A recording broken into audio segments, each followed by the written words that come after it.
Alright, what's going on, fellas? Today's video, we're going to go over the trades I took and the trades I'm currently in, right? Let's go over this trade that I'm in right now. Um, Very obvious bullish buys for the day. We had this 4-hour high that hasn't gotten hit yet. This morning, we did not do anything with this one, right? And then we have these other external draws right here above all these relative equal highs on the 4-hour. On the daily, we are reacting off this BISI right here. So everything on the higher time frames is telling us that we want to go higher, right? So we see that on MNQ, we took out that 4-hour swing high right here, right at market open. I wish I kind of took this entry right off market open, but it's a little too early in the day, right? So I wait for price to just displace higher, and then I wait for a retrace into this 15-minute fair value gap right here, boom. And on ES, I'm basically just gonna hold until this level gets taken out right here.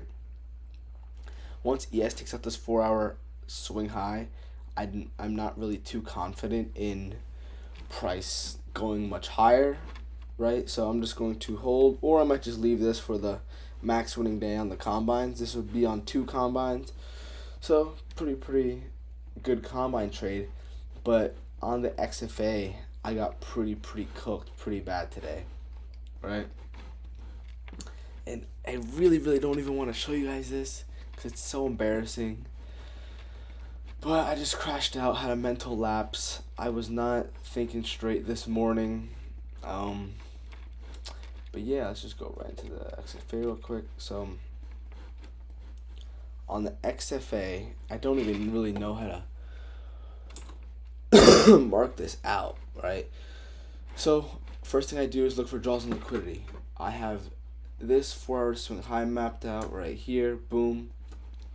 And I notice that NQ takes it right away. So what I do, I go on ES, and I basically do the same exact thing. I wait for price to come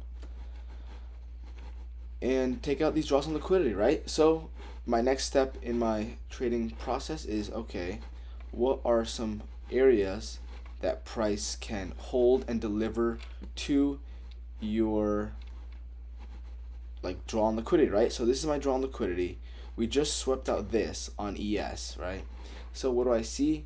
I see this 5-minute fair value gap get made, right? And I basically got caught twice trying to long out of this 5-minute gap. That's basically the long story short, right?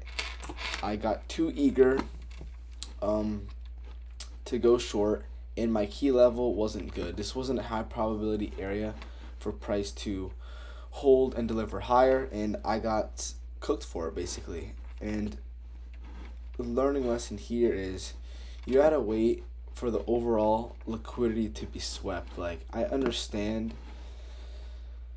that yes, this 5-minute gap should hold, right? And then we had pretty good reactions out of it. So I went long right here,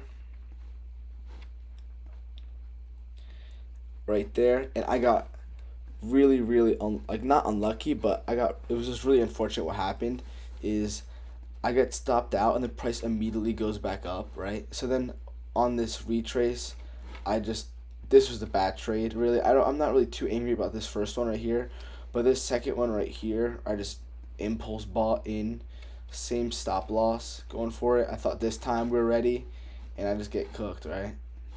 Let's see, is NQ still chilling? Yeah, we still chilling. Hopefully we don't retrace to my fucking break-even point, bro.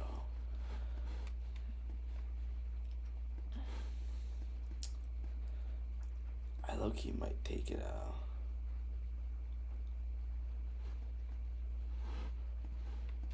Cause there's no way. Yeah, there's no way we come all the way down here before hitting this level. Alright, we're just gonna let it ride now.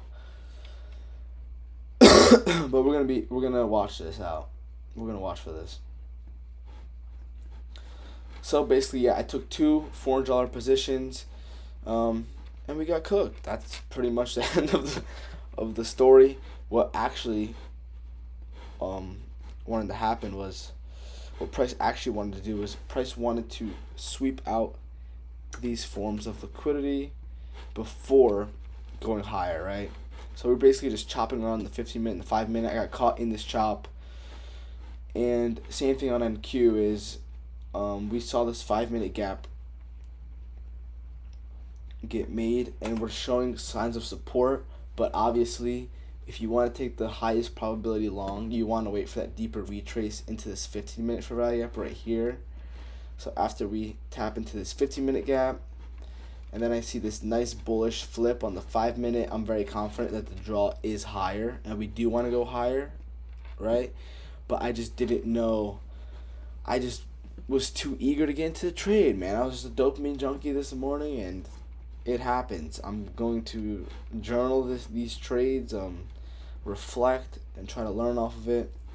Another thing is too is like, just look at ES off of this hourly high. We're just obviously rejecting the high. We don't have any body closures above it. Like, there's no reason for me. There really, really isn't a reason for me to be longing right here. We want to wait. After we just take external, it makes sense for us to want to sweep all this, low-hanging fruit right here. But I just got too excited. I saw that the draw was higher. I see a 5-minute gap. I see us respect the gap. Like, we didn't get an inversion or anything right away. So yeah, that's pretty much it for today. Very disappointed with my performance, but that's part of the game. That's why I love trading. It's like, it's not like one of those jobs where you can just go and coast your way through it, and get your guaranteed money. Like, if you don't perform, if you're not in the right mental space and you try to trade, you will lose money. It's not even that you won't make money, you will lose your money. And that's beautiful. I think that's a beautiful thing because it holds you very accountable. It's a very, tough and very zero-sum career. Like, you can go and be an accountant and just be slow on the Excel sheets, and just not put your 100% effort in. But in trading, any lack of effort, any lack of care, any lack of attention you pay will get thrown back in your face, and you will pay the price for it. Like today, I took two stupid ass trades on ES. Damn, bro, are we not gonna just flush? I'm not really trying to sit through all this for hours, right? But the price looks good. But like I was saying, obviously this gap could deliver price, but we just swept down hourly high. Let price do its thing. Let price show you where it wants to go. Like, we have all these lows right here. Wouldn't a long be way more probable from a sweep like this? And that's why I really, really like the idea of waiting for a liquidity sweep before you enter. Wow, bro. We're pretty close to these highs, though. What do you guys think? Is this 4-hour candle going to come down or up?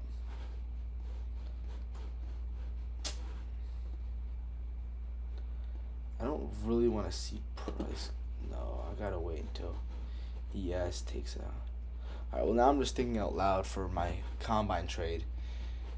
I don't see how price could not just take this high out on ES. Yeah, I'm not going to touch anything until ES takes out this high. Yeah, that'll be it for me. This video. Hope you guys had a better trading day than me. Yeah, I should have, honestly, my whole day should have been just waiting for a sweep into this 15-minute gap. Once this 15-minute gap got created, I should not have entertained longs on anything until we got a sweep into it and then a reaction out of it. That's what the correct decision would have been, and today I did not make the correct decisions, and you can see that in my P&L. if you make good decisions over time, you're gonna make a lot of money. But if you make sketchy, terrible, dopamine motivated decisions, you're gonna be unprofitable. When you look at unprofitable traders, they're making decisions based off of emotions, based off of greed, based off of fear, based off of all those things. Alright? So that'll be it for me today. See you guys in the next trade.